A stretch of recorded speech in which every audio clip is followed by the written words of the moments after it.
नमस्कार दोस्तों, जय जोहार। मैं कौशल तिवारी और बिहनिया संध्या में आपका स्वागत है। मोदी राज में सरकारी कंपनियों का या गैर सरकारी कंपनियों का लूट को लेकर जिस तरह की खबरें आ रही हैं वह बेहद ही हैरान कर देने वाली है कि किस किस तरीके से आम लोगों को लूटने का खेल खेला जा रहा है। सवाल जीएसटी या नोटबंदी का नहीं है, सवाल इलेक्टोरल बॉन्ड या फिर दूसरी योजनाओं का नहीं, जिसमें टोल टैक्स को भी आप गिन सकते हैं। अब जो मामला सामने आया है वह बैंकों की लूट का मामला है। सीधे सीधे आम आदमी से जुड़ा मामला है कि किस तरीके से बैंक लूट मचाई हुई है। रिजर्व बैंक के निर्देशों का उल्लंघन कर रही है, बनाए नियमों को ताक पे रखकर आम आदमी से वसूली कर रही है।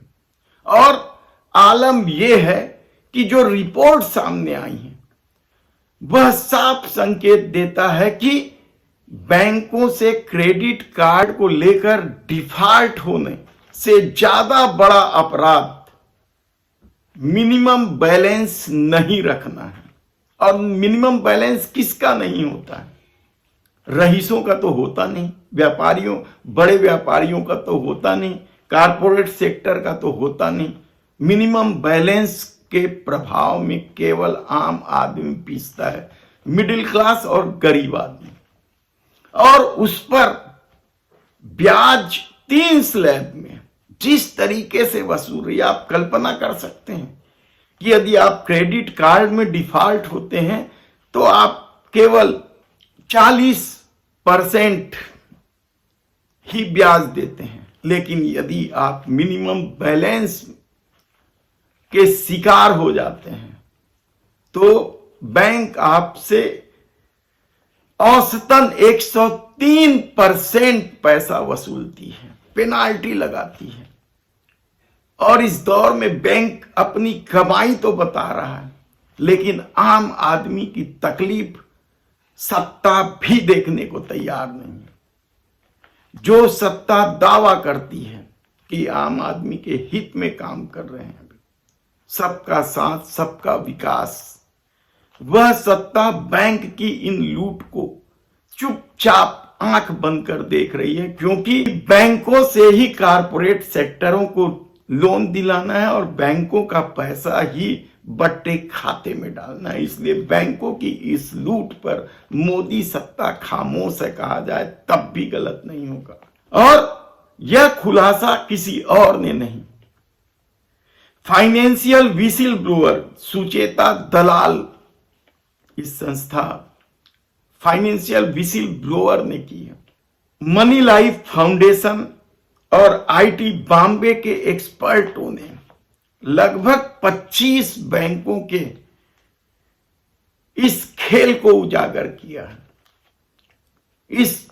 इन 25 बैंकों में निजी बैंक भी शामिल हैं, सरकारी बैंक भी शामिल है। रिजर्व बैंक का नियम मिनिमम पेनाल्टी को लेकर क्या कहता है यह पहले समझ लीजिए। जो शॉर्टफॉल राशि है, यानी जिनके खाते में मिनिमम बैलेंस हो जाते हैं, उनसे पेनाल्टी कैसे वसूली जाए, रिजर्व बैंक के अपने नियम है। 3 स्लैब में शॉर्टफॉल बनाया गया है और उसके अनुसार ही पैसे वसूले जाते हैं, लेकिन इस नियम का भी अनदेखी की गई। स्लैब बढ़ने पर प्रतिशत घटना था, लेकिन बैंकों ने नहीं घटाया, मिनिमम स्लैब से ही ज्यादा प्रतिशत से पेनाल्टी वसूलते रहे। रिपोर्ट के मुताबिक इस खेल में निजी बैंक सबसे आगे हैं। निजी बैंक तो खोला ही इसीलिए गया था, सरकारी करण इंदिरा गांधी ने जब किया था तो इन्हीं तरह के निजी बैंकों की लूट की वजह से किया था। आम आदमी किस तरीके से त्रस्त थे।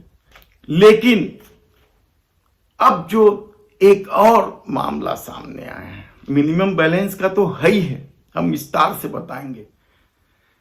जो सर्विस देती है बैंक, एटीएम को लेकर या दूसरे कई चेक को लेकर, चेक बाउंस को लेकर, डीडी को लेकर, वह निजी बैंक से ज्यादा सरकारी बैंक वसूल रही है। किसी कारण से यदि चेक रिटर्न हो जाता है, उसमें सबसे ज्यादा चार्ज यस बैंक लेता है, जबकि घर पहुंच बैंक सेवा पर फेडरल बैंक, स्टैंडर्ड चार्टर्ड व इंडियन ओवरसीज बैंक, एटीएम पर non financial transaction, Canara bank DD cancellation व एटीएम पिन जनरेशन करने पर भी सबसे ज्यादा शुल्क ले रहे हैं ये लोग। हैरानी तो यह है कि शॉर्टफॉल को लेकर रिजर्व बैंक ने जो नियम बनाए हैं उसका बैंक खुलेआम उल्लंघन कर रही है और रिजर्व बैंक कुछ नहीं कर रहा है। ना ही सत्ता का ही इस तरफ कोई ध्यान है। आप सोचिए कि किस तरीके से इस दौर में बैंकों ने लूट मचाई है। धन्यवाद।